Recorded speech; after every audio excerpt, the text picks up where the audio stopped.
लिखा है जो बेटे पर छड़ी नहीं चलाता वह उसका बैरी है, मतलब शत्रु है। परंतु जो उससे प्रेम रखता है, मतलब जो माँ बाप अपने बच्चों से प्रेम रखते हैं, तो वो यत्न से उनको ताड़ना देते हैं, शिक्षा देते हैं कि हाँ बेटा तुझे ये काम नहीं करना है, ये काम गलत है और ये काम सही है, जो सही है तुझे वही काम करना है। अगर नहीं मानते तो बेटों की पिटाई की जाती है, बच्चों की पिटाई की जाती है, चाहे बेटा हो चाहे बेटी हो। और जो माँ बाप अपने बच्चों की पिटाई नहीं करते तो मतलब वो उनके बैरी हैं, उनके प्राण को अधोलोक में डालते हैं। एक बताना चाहूँगा स्टोरी है। एक माँ थी जिसके पास संतान नहीं थी, बहुत वो गिड़गिड़ाती थी, बहुत रोती थी। वो बहुत लंबे समय बाद, कई सालों बाद उसको संतान हुई और संतान होने के बाद उसके आंसू पोंछ दिए गए। और जब उसका बेटा जन्मने के बाद उसने बहुत सारे सपने सजाए कि मैं अपने बेटे को पढ़ा लिखा कर ये बनाऊंगी वो बनाऊंगी, और वो इकलौता बेटा था उसका। ऐसा हुआ कि वो बेटा बड़ा होता गया और वो माँ अकेली तो थी ही, उसके घर में कोई और शिक्षा देने वाला नहीं था, कोई और संभालने वाला नहीं था। वो माँ खुद परिश्रम करती थी, अपने बेटे की लालन पोषण करती थी, अपने बेटे को खिलाती पिलाती थी खुद परिश्रम करके। और वो बेटा बड़ा होता गया और अब खुद मेहनत कर करके दूसरों के घरों में जा जाकर मेहनत कर करके खिलाना पिलाना, उसका पालन पोषण करना और उसको स्कूल में पढ़ाना। स्कूल में पढ़ाने के बाद उसके लिए पैसा इकट्ठा करना, उसकी शादी ब्याह के लिए, बहुत कुछ उसने सपने सजाए थे उस माँ ने अपने बेटे के लिए, क्योंकि वो इकलौता था और वो बहुत प्यार करती थी उससे। उसका कोई दूसरा और नहीं था जिससे कि वो प्यार कर सके, तो वो पहलोटे से ही अपना इतना प्यार करती थी, यहाँ तक कि उसके लिए कुछ भी कर सकती थी। और उसको डांटना फटकारना मारना उसके जीवन से बहुत दूर था। वो बिल्कुल नहीं मारती थी अपने बेटे को, ना ही डांटती थी ना ही फटकारती थी। चाहे उसका बेटा किसी की भी चोरी कर ले, चाहे उसका बेटा किसी का भी दिल दुखा दे, चाहे किसी भी बच्चे को मार कर आ जाए। ऐसे ही हुआ करता था बचपन में। वो अपने बेटे की बहुत पक्ष लेती थी और उसको सही और गलत मार्ग की शिक्षा उसने नहीं दी। यहाँ तक कि अगर वो गलत भी करता था ना, तब भी उसकी पक्ष ली जाती थी और उससे कहा जाता था कि बेटा कोई बात नहीं, तू चिंता मत कर, मैं हूँ, मैं देख लूंगी कौन लड़का है, मार कर रही हो। मतलब जो भी बात है, हर बात में उस बेटे को एक तरीके से अपना पूरा सपोर्ट करना और ऐसा महसूस कराना उस बच्चे को कि हाँ तेरे पीछे मैं हूँ बेटा, तेरा कोई कुछ नहीं बिगाड़ सकता, मैं हूँ, जो करना है तो खुलकर कर, जहाँ जाना है खुलकर जा और जैसे तुझे जीना है वैसे जी। तू मेरा बेटा है, मैं तुझसे प्यार करती हूँ, तो खुल के जी, कोई रोक टोक नहीं होगी तुझे। अगर कोई रोक टोक कर रहा है, कोई छेड़खानी करता है तो मुझे बताइयो। तो मतलब एक इस घमंड में वो माँ जीती थी। ये एक तरीके से ये वाला घमंड था कि हाँ भाई मेरा बेटा मेरा सहारा बनेगा और मैं अपने बेटे के लिए कुछ भी कर सकती हूँ और मेरा इकलौता बेटा है, उसको कोई हाथ भी ना लगाए, ये मेरा बेटा है, मेरा बेटा है, मेरा बेटा है। तो कुछ ऐसा हुआ उस माँ के जीवन में कि वो बेटा बड़ा होता गया और बेटा स्कूल जाने लग गया। स्कूल जाते जाते थोड़ा सा गलत संगत में होना शुरू हो गया। वो बेटा नशे करना शुरू कर दिया, उस बेटे ने गलत काम करना शुरू कर दिया, लड़कियों को छेड़ना शुरू कर दिया और लड़कियों को छेड़ने के साथ साथ वो रात भर नाइट आउट रहता था और गलत गंदे काम करता था लड़कियों के साथ, मतलब सोना और यहाँ तक कि लड़कों के साथ गलत और गंदे काम, जैसे कि पीना, शराब पीना और घर पर पी कर आता था। यहाँ तक कि उस लड़के की उम्र स्कूल छोड़ने तक की हो गई थी, लगभग मान लो कि 18 से 20 साल तक की उसकी उम्र हो चुकी थी। और इसी उम्र में वो लड़का इतनी गंदी संगत में चला गया, यहाँ तक कि उसको अपनी माँ का ख्याल नहीं आया। वो बेटा चोरी भी करने लगा, यहाँ तक कि जब उसके पास पैसे नहीं होते थे नशे करने के लिए तो अपने दोस्तों के साथ कभी किसी की चोरी करने चला जाता था। कभी किसी का फ़ोन चोरी कर लिया, कभी किसी का वॉलेट मार लिया, या कभी किसी के घर में से कुछ सामान चुरा लिया, कोई बर्तन चुरा लिया, कोई कपड़े चुरा लिए, कभी कुछ भी चुरा के कुछ सस्ते दामों में बेच देता था। ऐसा ही हुआ करता था। कभी दुकानों पे से खाने पीने का कुछ सामान चुरा लिया। ये सारी बातें माँ को नहीं पता थी, कुछ भी नहीं पता था माँ को, क्योंकि माँ ने उस बेटे को पूरी तरीके से सह दे रखी थी, बेटा तू चाहे जो मर्जी कर। तो उस बेटे के मन में ये था कि मेरी माँ को तो कुछ पता ही नहीं, अगर पता चल भी जाएगा तो भी वो कुछ नहीं करेगी। दूसरी बात वो तो मेरे खुद सपोर्ट में है। और बेटा खुलकर जीता था, खुलकर छेड़खानी करता था, खुलकर गंदे काम करता था, खुलकर नशे पत्ते करता था, खुलकर बिल्कुल जीता था, अपनी लाइफ को खुद अपने तरीके से जीता था। और जब मन चाहे जब घर पर आता था। तो हुआ क्या, एक रात को वो घर से बाहर निकला, उसके पास पैसे नहीं थे तो उसने किसी की चोरी करी। चोरी करने के बाद जब वो वहां से निकला, उसने उन पैसों से कुछ नशे का सामान खरीदा। नशे का सामान खरीदने के बाद उसने किसी लड़की को छेड़ दिया, उस लड़की के साथ बलात्कार कर दिया। और ऐसा होने के बाद उस लड़की के घर वाले जब ढूंढने के लिए निकले कि मेरी बेटी कहाँ है, क्या हो गया, किसने छेड़ दिया, तब पुलिस वगैरह जांच पड़ताल हुई पुलिस के द्वारा, तो पता चला कि हाँ भाई उस लड़के ने करा है, उस माँ के बेटे ने करा है, उस माँ के इकलौते ने करा है। उस लड़के को फिर पकड़ लिया गया। उस लड़के ने देखा कि अरे यार मेरे को तो पकड़ कर ले जा रहे, तो उस लड़के ने क्या करा, उस लड़के की इतनी हिम्मत हो गई, वो लड़का वहाँ से पुलिस वालों के हाथ से भागकर उस लड़की को मार दिया और जो भी कुछ, और मारने के बाद उसका जो भी जेवर वगैरह था, जो भी वगैरह उस लड़की ने कुछ कान वान में पहन रखा था, वो भी चुरा के भाग गया। फिर उसके कई दिनों बाद वो लड़का फिर दोबारा से बहुत मुश्किल से पकड़ में आया। पकड़ में आने के बाद उस लड़के को ऐसी सज़ा दी गई, उसके बारे में बताया गया कि इसको फांसी दी जाएगी। और जब उस माँ को पता चला एंड में कि आपका बेटा जेल में है, और उस बेटे का एड्रेस पता करके जब उसकी माँ को बुलाया गया कि हाँ जी आपका बेटा ऐसे ऐसे काम में ऐसे ऐसे करते हुए पकड़ा गया है और इसने उस लड़की को मार दिया है, उस लड़की के जेवर वगैरह छीन लिया, उसके कान में से बुंदे बाली वगैरह उतार लिए हैं, उसके कड़े उतार लिए, उसकी अंगूठी वगैरह उतार लिए, उसको मार कर डाल दिया था। और ये लड़का चोरी वगैरह करने के बाद, ये सारी ऐसे हरकतें करने के बाद पकड़ा गया और अब इसको फांसी की सज़ा दी जाएगी क्योंकि इसने काम ही ऐसा किया है। इस पर एक नहीं वरन कई सारे केस लग चुके हैं, केस पर केस लग चुके हैं, अब इसको कोई दुनिया की ताकत नहीं बचा सकती। तो हुआ ऐसा, वो माँ बहुत रोती कलपती, रोती पीटती, बहुत दुखों में, बहुत परेशानी में होते हुए उस कैसे न कैसे करके कोर्ट उस जगह पर पहुंची जहाँ पर उसको खड़ा करना था, जहाँ पर उसका मतलब फैसला सुनाया जाना था। तो वहाँ पर फैसला ऐसा सुनाया गया, माँ बहुत दूर थी, वहाँ पर फैसला ऐसा सुनाया गया कि हाँ भाई इस बेटे को इस दिन फांसी दी जाएगी। तो उसके बाद माँ वापस घर पे चली गई। माँ इस बात को सहन नहीं कर पाई, बहुत रोई, बहुत परेशान हुई, बहुत दुख में हुई और बहुत रोती रही। ना तो उसके गले से खाना उतरा, ना पानी उतरा, और बहुत एक समझ लो फास्टिंग में आ गई एक तरीके से। और फिर उसके जिस दिन उस बेटे को फांसी दी जानी थी, फांसी वाले दिन उसकी माँ को बुलाया गया। कब बुलाया गया? जब उस बेटे ने कहा कि साहब मुझे ना मेरी एक आखिरी ख्वाहिश है, क्योंकि मरने से पहले एक आखिरी ख्वाहिश पूरी की जाती है, जिसको फांसी दी जाती है ना उसकी एक आखिरी ख्वाहिश पूरी की जाती है, मरने से पहले एक आखिरी ख्वाहिश पूरी की जाती। तो उसकी आखिरी ख्वाहिश ये थी कि मेरी माँ को बुला दो, मैं अपनी माँ को एक बार गले लगाना चाहता हूँ।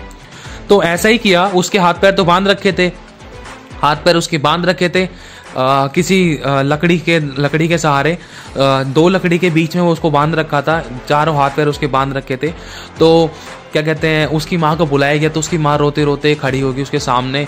उसने बोला माँ मुझे तुझसे कुछ बात कहनी है, माँ एक बार थोड़ा नज़दीक आएगी। तो उस माँ ने कहा हाँ बेटा मैं क्यों नहीं आऊँगी, अब मैं क्या करूँ बेटा, मैं आऊँगी, क्यों नहीं आऊँगी, मैं आती हूँ तेरे नज़दीक। तो माँ रोते रोते बिलखते हुए सिसकिसाते हुए उसके पास आई। तो उस बेटे ने कहा माँ थोड़ा सा और नज़दीक आना। फिर उस बेटे ने कहा माँ और नज़दीक आना, माँ और नज़दीक आना। आते आते उसने कहा माँ मेरे गले लग जा। तो वो माँ है ना उसके गले लग गई। जैसे ही वो माँ उसके गले लगी तो वो बेटा तो गले लग ही नहीं सकता था, क्योंकि उसके हाथ पैर खुले हुए थे और बंधे, मतलब उस चौड़े चौड़े कर करके बांध रखे थे चारों तरफ से, और पूरी चेन से जकड़ रखे थे। और वो बेटा अपनी माँ को पूरी तरीके से पीठ पर हाथ रख के गले भी नहीं लगा सकता। लेकिन उस माँ ने जब उस बेटे को गले लगाया तो उस लड़के का, उसके बेटे का मुंह उसकी गर्दन के पास आया। तो उसने अपनी माँ का कान काट लिया, कान को उखाड़ दिया। और इतना तेज़ दर्द हुआ यहाँ तक कि वो चिल्लाने लगी, उसकी नसें वगैरह कान से निकली। और ऐसा हुआ, बहुत खूनम खान हो गई उसकी माँ और बहुत रोने लगी। उसने कहा बेटा तूने ऐसा क्यों किया? तो वहाँ के सारे लोग थे, उन लोगों ने उसकी माँ को साइड में पकड़ा, उसके कान पर हाथ लगाया, कोई कपड़ा वगैरह पड़ा था वहाँ पर, उस कपड़े को कान पे लगाया और उसको लेके जा रहे थे। लेकिन उस समय उस माँ ने बोला बेटा मुझे एक बात बता दे, तूने मेरे साथ ऐसा क्यों किया? मैंने तुझे सब कुछ दिया, तेरे को तो मैंने पलकों पर बिठा कर रखा, फिर भी तूने मेरे साथ ऐसा क्यों किया? उस बेटे ने एक बात बोली अपनी माँ से, माँ मैं तुझसे एक बात बताऊँ। उस बेटे ने तो बहुत सारी गालियां बकना शुरू कर दी कि तू ऐसी है, तू वैसी है, गंदी गंदी गालियां बकना शुरू कर दी।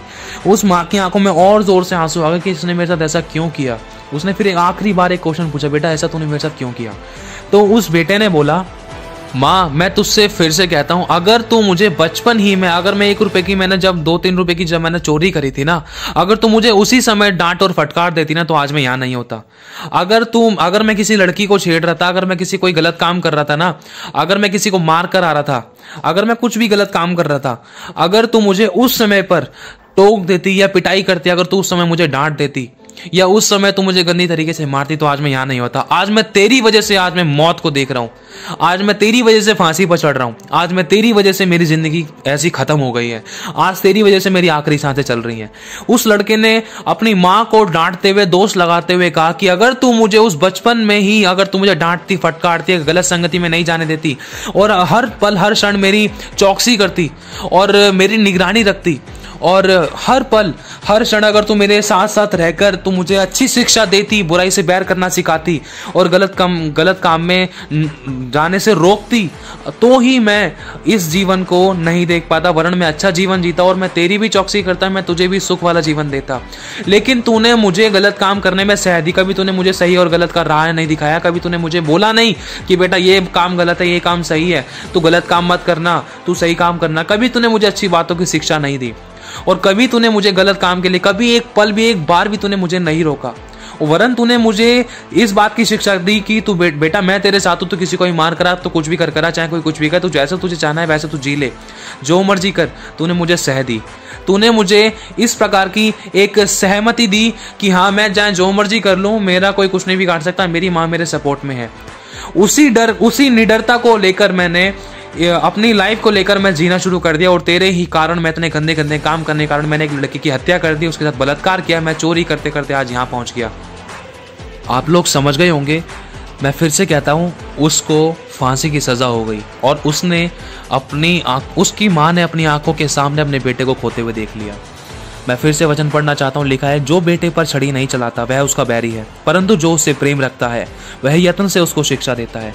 मतलब जो माता पिता अपने बच्चों से प्यार करते हैं ना, तो वो उनको चाहे कितना भी मारना पड़े, कितना भी डांटना पड़े, कितना भी सजा देनी पड़े, लेकिन जान से मारने की बात नहीं हो रही है, इस बात का ध्यान रखना, नेगेटिव मत लेना इस बात को। परमेश्वर आपको ज्ञान और प्रकाश का आत्मा दे। परमेश्वर का वचन कहता है कि वो जिसको पुत्र बनाता है ना, उसकी ताड़ना भी करता है और उसको कोड़े भी लगाता है। अगर मैं परमेश्वर का पुत्र हूं ना, अगर मैं कुछ गलत काम कर रहा था तो परमेश्वर मुझे अपने वचन के अनुसार सिखाएगा। जैसे कुछ टाइम के लिए आशीष ना देना या कुछ ऐसी बातें जिसके कारण मैं कुछ शांति नहीं पा रहा, सब कुछ होने के बाद भी मेरे मन में शांति नहीं है, दुख है, किसी बात की कोई समस्या थी, ये सारी एक तरीके से ताड़ना होती है।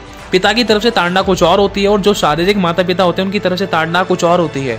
अगर माता पिता अपने बच्चे को ताड़ना नहीं देते ना, तो वो अपने बच्चों के प्राण के बैरी हैं, उनके प्राण को अधोलोक में डालते हैं। और ऐसा ही इस माँ ने किया, क्योंकि वचन कहता है कि ऐसा भी एक मार्ग है जो मनुष्य को सीधा जान पड़ता है, मतलब ठीक लगता है, भाई हमें तो सही लग रहा है ये तरीका। एक ऐसा भी मार्ग है जो मनुष्य को ठीक जान पड़ता है, लेकिन उसके अंत में मृत्यु ही मिलती है। और लिखा है कि जीव के वश में जीवन और मृत्यु दोनों हैं, जो इसे काम में लाना जानता है वह इसका फल भोगेगा। उस माँ ने अपनी जुबान से उस बच्चे को जैसे शिक्षा दी ना, उसके कारण उसने अपने भी जीवन को नाश किया और यहाँ तक कि अपने बेटे के भी जीवन को नाश कर दिया। क्यों? क्योंकि जुबान में जीवन और मृत्यु दोनों है।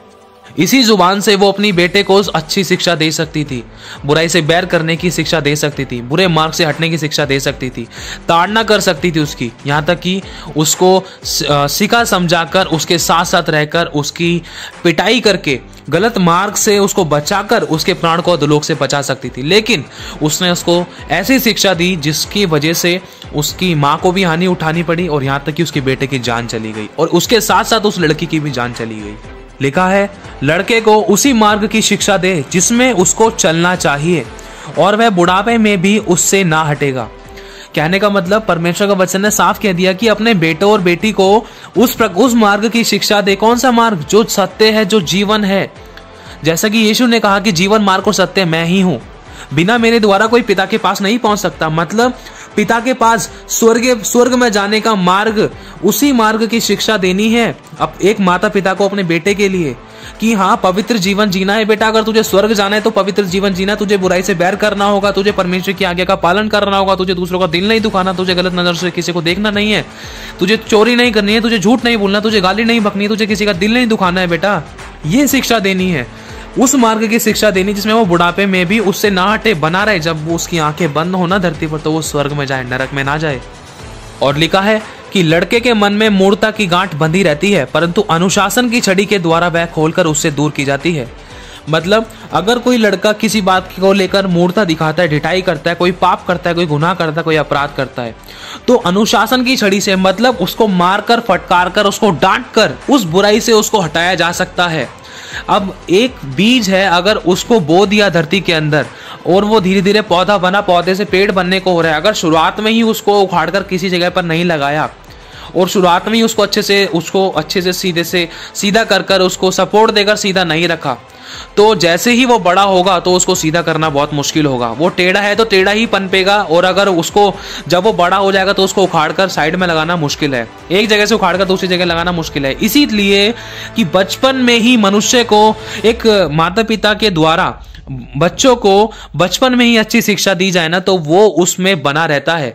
अगर बड़ा हो जाए ना बच्चा तो वो समझ नहीं पाएगा, और ना ही माँ बाप उसको समझा सकते। अगर उस बड़े बच्चे को माँ बाप उसके समझाएंगे तो बड़े बच्चे को ऐसा लगेगा कि मेरे माँ बाप मेरे विरोध में काम कर रहे हैं। क्यों? क्योंकि वो बच्चा, उसकी मेंटालिटी इतनी चेंज हो जाती है कि उसको सब कुछ ऐसा लगता है कि भाई ये तो मेरे विरोध में चाह रहे हैं, ये तो मेरे विरोध की बातें बोलते हैं, और ये तो मेरी खुशी देखना ही नहीं चाहते, मुझे खुलकर जीने ही नहीं देने चाहते। देखो दुनिया कैसे जी रही है, वो कैसे जी रहा है, वो कैसे जी रही है, मेरे दोस्त भी तो ऐसा कर रहे हैं। इंसान को यही लगता है, लड़का और लड़की को यही लगता है जब उनके माँ बाप उनको टोकते हैं, लेकिन उनको पता नहीं है उनके प्राणों को अधोलोक से बचाने के लिए उनको डांटते हैं, लेकिन अनजाने में ही, जानकर कभी कभी अनजाने में मनुष्य अपने प्राणों का बैरी हो जाता है और अपने आप को अधोलोक में धकेल देता है। लिखा है, लड़के की ताड़ना ना छोड़ना, मतलब लड़के की पिटाई करना, उसको डांटना, उसको सिखलाना, उसको समझाना मत छोड़ना। उसको सही मार्ग की शिक्षा जरूर देनी है। अगर वो गलत कर रहा है तो उसको कहना है कि तू गलत कर रहा है, अगर वो सही कर रहा है तो उसको समझाना है कि हाँ बेटा तू सही काम कर रहा है और तुझे इसी राह पर चलना है। लिखा है, क्योंकि यदि तू उसको छड़ी से मारे तो वह ना मरेगा। अगर वो गलत कर रहा है तो उसको पिटाई जरूर करनी है, उसको डांटना है, उसको फटकारना है, इससे वो मर नहीं जाएगा। क्योंकि लिखा है कि खुली हुई डांट गुप्त प्रेम से उत्तम है। अगर आप खुले में उसको डांट दोगे ना, फटकार दोगे, तो जितना आप उससे प्यार करते हो ना, वो प्रेम उसके ऊपर प्रकट होगा। वो जान पाएगा कि हाँ मेरे माँ बाप ने मुझसे प्यार किया है, इसीलिए मुझे डांटा है, इसीलिए मुझे सिखाया है कि मैं गलत मार्ग में ना जाऊँ। प्रभु परमेश्वर तेरा धन्यवाद करता हूँ कि मुझे आज ये खुली हुई डांट मिली है। इस खुली हुई डांट सबके सामने जो मुझे डांटा गया है, इस डांट के कारण आज मैं अपने पाँव को बुराई में जाने से बचा लूंगा।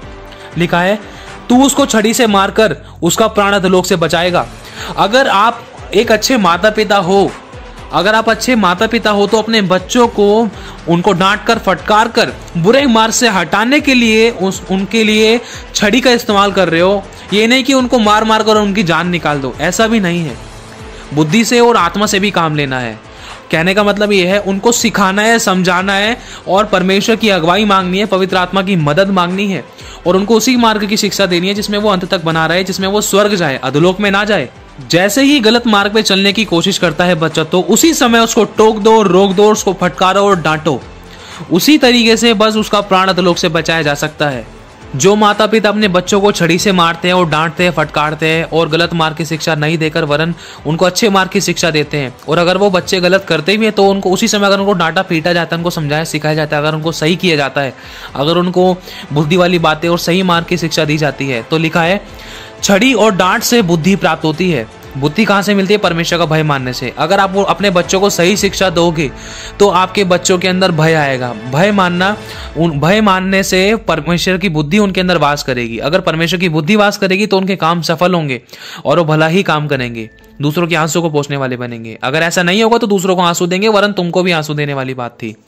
लिखा है, छड़ी और डांट से बुद्धि प्राप्त होती है, परंतु जो लड़का यूं ही छोड़ा जाता है ना, वह अपनी माता की लज्जा का कारण होता है। अगर जैसे कि अभी आपको कहानी बताई, उस माँ ने अपने बेटे को यूं ही छोड़ दिया, जा जी ले अपनी जिंदगी, गलत कर रहा है कोई बात नहीं, चल छोड़ बेटा कोई बात नहीं, ध्यान रखियो, चल कोई बात नहीं बेटा, गाली बक दी, चल बेटा गाली वाली छोड़ना कोई बात नहीं। अगर यूं ही हल्के में ले रहे अपने बच्चों की गलतियों को, अगर हल्के में ले रहे अपने बच्चों की बड़ी बड़ी मिस्टेक्स को, जो एक शुरुआत में छोटी सी मुंसी है लेकिन बड़ा होकर एक नासूर बन जाती, जो एक कैंसर का फोड़ा बन जाता है, जो सबकी जान ले लेता है, जो जिससे कोई बच नहीं सकता है। कहने का मतलब ये, एक उदाहरण बताया आपको, बुरा मत मानना, लेकिन कहने का मतलब ये है कि जो माता पिता अपने बच्चे को यूं ही छोड़ देते हैं, उनको डांटते फटकारते नहीं है, उनको सही मार्ग की शिक्षा नहीं देते हैं, तो लिखा है अपनी माता की लज्जा का कारण होता है। जैसे ये बच्चा अपनी माता की लज्जा का कारण हुआ था और उस माँ का बेटा फांसी की सजा तक पहुंच गया था, उसी तरीके से ये लज्जा वाली बात है। समझना इस बात को, परमेश्वर आपको ज्ञान और प्रकाश का आत्मा दे। लिखा है, अपने बेटे की ताड़ना कर, तब उससे तुझे चैन मिलेगा, सुख और चैन मिलेगा, और तेरा मन सुखी हो जाएगा। अगर आप अपने बेटे की और अपनी बेटी की ताड़ना करोगे, उनको बुराई के मार्ग से बचाओगे, तो वो अच्छे मार्ग पर चलने पाएंगे, यहाँ तक कि अपने बच्चों को भी अच्छी शिक्षा दे पाएंगे, खुद भी अपने प्राणों को बचा पाएंगे अधोलोक से, और जब उन बच्चों के बच्चे होंगे तो उनको भी अच्छी मार्ग की शिक्षा दे पाएंगे। और अगर आप अपने बच्चों को अच्छी मार्ग शिक्षा दोगे तो आपको भी इसमें सुख और चैन मिलेगा, ताकि वो आपको, क्योंकि वो आप समझ पाएंगे कि हमारे माता पिता कितने भले हैं, उन्होंने हमें कितना बुराई से बचा रखा है, उन्होंने हमारे लिए कितने आंसू बोए हैं, अब तक वो हमारे लिए करते ही आ रहे हैं, आज तक हमने उनके लिए किया क्या है। तो यही बात है। परमेश्वर आपको बहुत आशीष और बरकत दे। अगर आपको परमेश्वर की आत्मा ने बात कही है तो इन वचनों को ना ज्यादा से ज्यादा माता पिता के पास हो सके तो पहुंचाओ, ताकि वो जाने।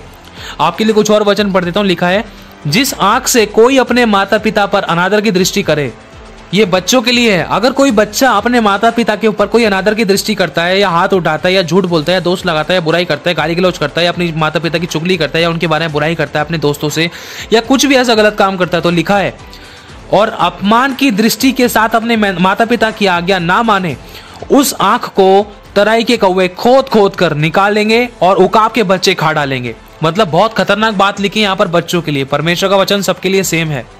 मतलब जो बच्चे अपने माता पिता के विरोध में है और उनकी भलाई नहीं सोचते, उनकी मदद सहायता नहीं करते, उनकी आंखों की शुद्धि नहीं लेते हैं, उनकी रक्षा और उनसे प्रेम नहीं करते हैं, वरन उनकी बुराई करते हैं, उनको ताड़ने देते हैं, उनके साथ गलत बर्ताव करते हैं, या उनका दिल दुखाते हैं, तो लिखा है, उनकी आंख को तराई के कौवे नोच नोच कर खा डालेंगे, उकाब के बच्चे नोच नोच कर खा डालेंगे। परमेश्वर का वचन कहता है कि तेरी जवानी को कोई तुच्छ ना जानने पाए। अब जब एक माता पिता अपने बच्चों को अच्छी शिक्षा देते हैं तो उनकी जवानी को कोई तुच्छ जान ही नहीं पाएगा। और आपको मालूम होगा आज कितने सारे लड़के और लड़कियां, मैं दोष नहीं लगाऊंगा किसी पर, आप जान सकते हो, यहां तक कि लड़के जात ने किसी को नहीं छोड़ा, अपनी माता के साथ गलत संबंध बनाए, अपनी बहनों के साथ, अपने दोस्तों के साथ, भाइयों के साथ, यहां तक कि आस पड़ोस तक में भी जाना झांका। शादी होने के बाद भी घर में पत्नी है, फिर भी दूसरों की पत्नी को झांक रहे, दूसरों की बहनों को झांक रहे हैं, कभी किसी बहन बेटी को, कभी किसी की बहू को झांक रहे हैं, और यहां तक कि लड़के लड़के के साथ, लड़की लड़की के साथ संभोग कर रहे हैं। और इसके अलावा यहाँ तक कि कुछ ऐसे भी काम हुए गए हैं, पाए गए थे, सुने गए थे और जाने भी गए। आप लोगों को मालूम होगा यहाँ तक कि लड़के जात ने जानवरों तक को नहीं छोड़ा। ऐसा इसीलिए है क्योंकि उनको सही मार्ग की शिक्षा नहीं दी गई है, उनको सत्य नहीं मालूम है, उनके जीवन में परमेश्वर का डर नहीं है। आज मनुष्य को पाप पाप लगता ही नहीं है ना। एक वचन पढ़ना चाहूंगा। लिखा है कि हे बालको, प्रभु में अपने माता पिता की आज्ञाकारी बनो, क्योंकि यही सही है, यही उचित है। अपनी माता और पिता का आदर कर, यही पहली आज्ञा है, जिसके साथ प्रतिज्ञा भी है कि तेरा भला हो और तू धरती पर बहुत दिन तक जीवित रहे। हे बच्चे वालों, अपने बच्चों को रीस ना दिलाओ, परंतु प्रभु की शिक्षा और चेतावनी देते हुए उनका पालन पोषण करो। मतलब परमेश्वर माता पिताओं को भी कह रहा है, बच्चों को भी कह रहा है। बच्चों से कह रहा है कि अपनी माता पिता की आज्ञा का पालन करो, और माता पिता को कह रहा है कि अपने बच्चों को किसी बात की रीस मत दिलाओ, वरन उनको सही मार्ग की शिक्षा दो, उनको डांट कर, फटकार कर, चेतावनी दे देकर उनका पालन पोषण करो। आज आपको मालूम होगा लड़के जात ने जब लड़कियों के साथ रिलेशन बनाए, यहाँ तक कि जिनकी शादियां नहीं हुई वो भी गर्भवती पाई गई थी। आप इस बात में यूट्यूब पे भी चेक कर सकते हो। परमेश्वर व्यभिचार से बहुत ज्यादा नफरत करता है। सबसे ज्यादा नफरत परमेश्वर व्यभिचार से करता है। परमेश्वर की नजर में बहुत घृणित, बहुत गंदा पाप है व्यभिचार। परमेश्वर ने सदम और अमोरा को भी व्यभिचार के कारण, एक बहुत बड़ा कारण व्यभिचार भी था, जिसके कारण नष्ट किया। परमेश्वर ने स्वर्ग से आग और गंधक के गोले गिराए। क्यों? क्योंकि वहां पर इतना गंदा पाप होता था जो परमेश्वर की दृष्टि में बहुत गंदा था। लड़के ने कोई हद नहीं छोड़ी थी, और किसी ने किसी की इज्जत को ना देखकर वरन अपनी अभिलाषाओं को, भोग विलासों को पूरा किया, यहाँ तक कि जानवरों तक के साथ भी। तो परमेश्वर ने उस सदम और गमोरा को ऐसा नाश किया, आग और गंधक के गोले गिराकर, वहां पर कोई नहीं बचा, वहां पर राख बन गया सब कुछ। आप चाहें तो यूट्यूब पर सर्च कर सकते हैं सदम और गमोरा के बारे में। वहां की अगर आप जमीन देखी जाए ना तो वो जली हुई पाई जाएगी, और वहां पर आपको गंधक पाया जाएगा। मैं किसी पर दोष नहीं लगाऊंगा, लेकिन मैं सत्य बताना चाहता हूं। जब मैंने परमेश्वर के वचन को नहीं जाना था तो मुझे भी कुछ शिक्षाएं ऐसी थी जिसमें मैं कुछ अपनी मर्जी से कुछ भी कर सकता था। कुछ मेरे को ओपनिंग वो थे